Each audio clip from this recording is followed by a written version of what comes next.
ভাইয়া আমাদেরকে আগে একটু বলুন যে এখন এই মুহূর্তে সবকিছু নিয়ে আপনার কাজের পরিধিটা কেমন?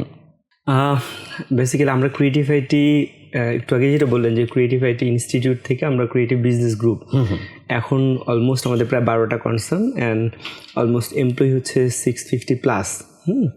তো সেই জায়গা থেকে আমাদের কনসার্ন কোম্পানিগুলো আসলে যদি আমরা বলি যে প্রায় 17 বছর বয়সে এখন আমরা একটা পর্যায়ে এসেছি, এবং সেই জায়গা থেকে ইনস্টিটিউট এন্ডে আমরা যদি বলি যে প্রায় 1 লক্ষ ছেলে মেয়ে এখান থেকে স্কিল ডেভেলপমেন্ট করে বের হয়েছে, যেটা আমার জন্য আর আমার প্রতিষ্ঠানের জন্য অনেক বেশি মানে গর্বের ব্যাপার। আলহামদুলিল্লাহ। হ্যাঁ, এটা নিয়ে আমি অনেক বেশি সবসময় মানে প্রাউড ফিল করি।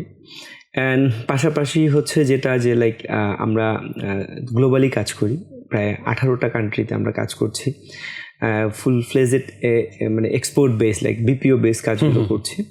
তো অল ওভার আলহামদুলিল্লাহ, আল্লাহ তাআলার কাছে শুকরিয়া যে লাইক আসলে 17 বছরের প্রতিষ্ঠানকে যে জায়গায় নিয়ে আসতে পারছি, অ্যান্ড সবচেয়ে বড় বিষয় হচ্ছে যে কন্ট্রিবিউশনটা রাখতে পারছি, এটা আলহামদুলিল্লাহ মানে আমার এক্সপেকটেশনের চাইতে অনেক ভালো।